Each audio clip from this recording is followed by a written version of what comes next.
All right.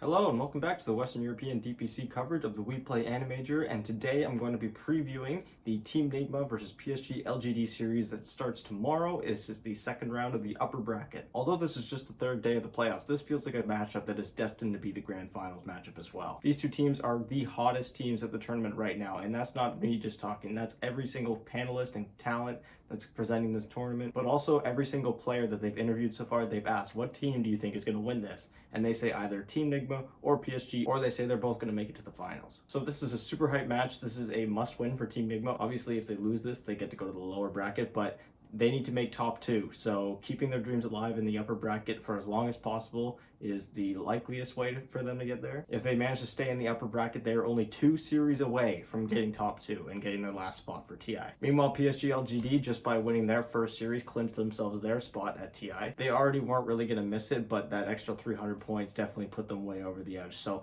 they have secured their spot. But these guys have a lot to prove. PSG.LGD have been performing pretty well, pretty consistently for the past few months, but they just haven't really gotten that first place result yet. Taking a look at their previous results in Season 1 of the Chinese DPC, they finished 4th place, so kind of middle of the pack, but they still made wildcards. They went 4-3 in the series with an 11-7 individual game record, and thus earning themselves 100 points towards the DPC standings. And like I said, that gets them a wildcard spot at the Singapore Major, in which they make it through the wildcards, but not only that, they top the wildcards and they finish in top 2 of the group stage, similar to this major. And they had their run going partially through the upper bracket and then dropping down the lower bracket and eventually playing against IG, who would end up going on to win this major. They finished 3rd place and they secured themselves 400 more DPC points. So already after just one season, they're at 500 DPC points. Next up in Season 2 of the Chinese DPC, they finished 2nd place, so moving up 2 spots from last time, and they go with a 5-2 series record, a 10-6 individual record, and they get 300 DPC points from that. So coming into this, like I said, they already had their 800 points, and 801 points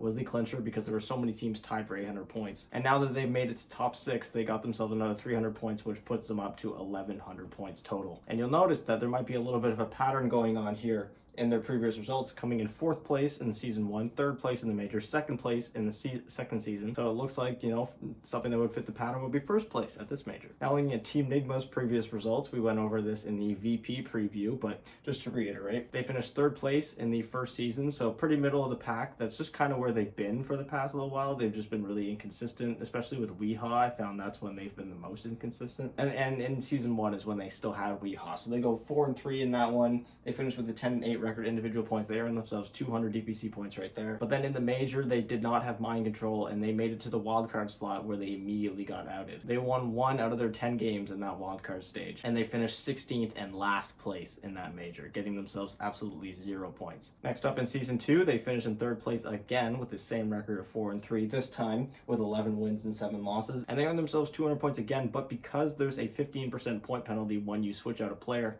they only get 170 points, which means that they were at 370 points coming into this major, plus the 300 that they got from finishing top 6 at least right now. It brings them up to 670, and they need to get to over 800 points in order to clinch for TI, which means they need at least 130 more points, which is top 2 at the least, which is seeming more and more possible as the days go by. These guys look like they're on fire, and this goes for both teams. These two teams seem to be the ones that are setting the meta for everyone. Whatever these guys are playing the next day, every team is copying it. Every team is banning it, even though the other team may not have played it. For example, PSG.LGD has had Mars banned against them 7 times, and they haven't even played it, like more than once or twice. Not to mention the whole carry axe meta that people have been trying to copy that hasn't been working too well for anyone else other than PSG.LGD. They're 4-1 on that, but we'll get to that. So yes, looking at some team stats, now that I'm covering 2 teams that have actually both played a significant amount of games in the Animajor, as opposed to Virtus Pro where I covered their season stats, I'm going to be comparing each of their stats of this actual tournament, in which PSG.LGD has played 16 games, going 13-3, and Team Nigma has played 27 to this point, and they've gone 19-8. And in head-to-head stat comparisons, PSG.LGD actually has the edge in pretty much everything. These guys are a very farm-heavy lineup, and they know how to split up the map so that you can't really punish it that easily. We saw it in the Alliance series, where Alliance had this Morphling that was just hard farming the entire game, and Alliance was starting to get map control. But PSG.LGD was able to play around the map so well and punish every little movement that Alliance did wrong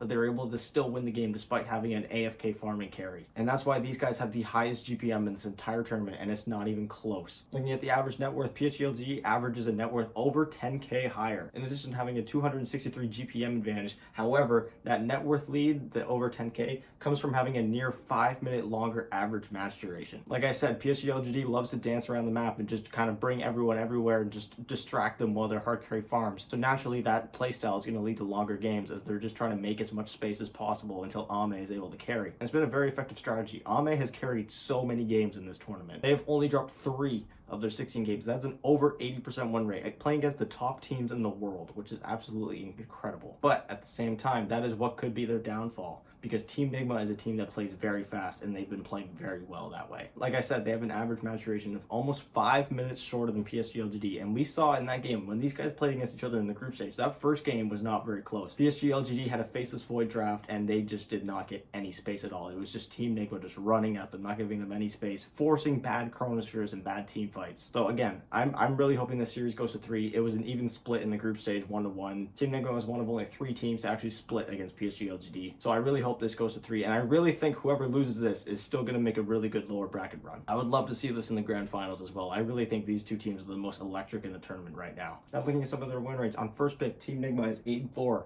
They win 2/3 of their games on first pick. And on last pick, they are 11-4. They win even more, 73%. On Radiant, they are an astounding 13-3 with an over 80% win rate on over 15 games. And on Dire, they have a pretty middle of the road record. This is about the only win rate that's pretty mediocre. It's a 55% win rate, 5-6 total. Now looking at PSG.LGD's win rates, who have played less games but have played against the same caliber of teams, they are 7-1 on first pick for an 87.5% win rate. And all of their win rates, despite the amazing win rates that Nigma has over here, they are all lower than what PSG.LGD has. On last pick, they are 6-2, so they actually have the most losses on last pick in comparison to first pick. Same thing goes for Dire. They are 7-2 on Dire, 78% win rate. And on Radiant, they are 6-1. They've lost 1 game on Radiant this whole tournament. Now looking at the heroes most played, Team Nigma, of course, still have their Mars at 10-2. Notably, every team that plays against Team Nigma recently has just been banning the Io and the DK in the first phase and actually leaving the Mars in or taking it for themselves. Team Nigma doesn't really like to first pick the Mars that much anymore. I think they're worried that people have figured it out too much. Either that or they're just letting other people pick it, not knowing what to do with it. Because Mars, if you subtract all of the Mars games that Team Nigma has played from the tournament total of Mars games,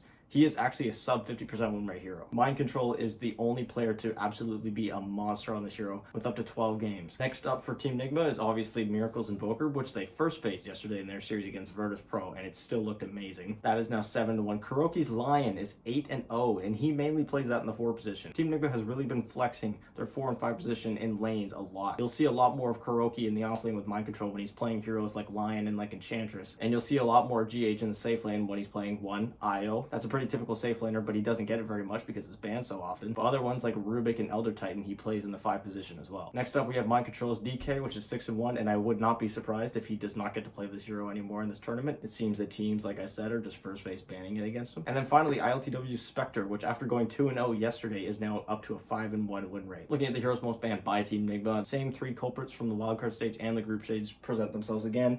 Broodmother with 20 bans, Templar Assassin with 14, and Nyx Assassin with 9. And then the most banned against them, of course, GH's Io, which has been banned in 22 of 27 games, Ursa with 9, and then a 4-way tie with Mars, AA, Morphling, and Puck all being banned 8 times. Notably, I don't think Team Nigma has played more than 1 or 2 games of Puck in the group stage. The rest of that in the wildcard stage. They have not touched Puck in a while. And that goes for the AA as well. They seem to just first ban it, and if teams leave it in the pool, they'll grab it. Again, a lot of teams are first phase banning that hero. And it's funny because Team Nigma's most banned heroes include Broodmother and Nyx Assassin, which PSG.LGD has really not played a lot of. They played 2 games of Nyx Assassin and have not touched Broodmother at all. However, their Templar Assassin is 4-0 right now, so I wouldn't be surprised if we see a first phase ban on the TA tomorrow. And that segues me perfectly into PSG.LGD's hero list.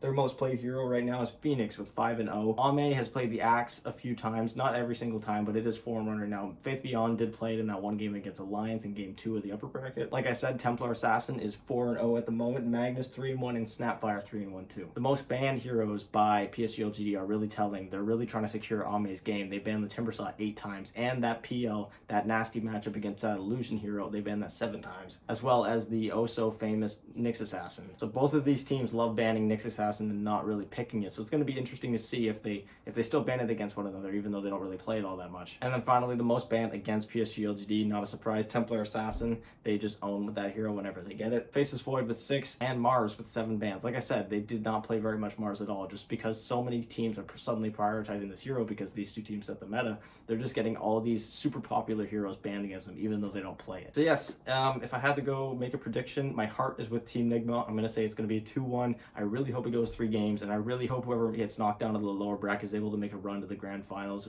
to play against these guys again. I really hope these guys meet each other in a best of 5. But yeah, anyways, that's going to do it for me, guys. Thank you guys so much for watching. This has been the preview for the upper bracket match of PSG.LGD versus Team Nigma. Be sure to leave your comments and suggestions and predictions on how you think this series is going to go. And be sure to subscribe, as I'm going to have a review for this series coming up tomorrow. Team Nigma is the only Western European team left in this tournament, so they're going to be the only team I'm covering from now on. And assuming they don't get knocked out of the tournament, they're going to have games every single day until the end of it. So if you don't want to miss any of that, please subscribe. And yeah, I will talk to you all later.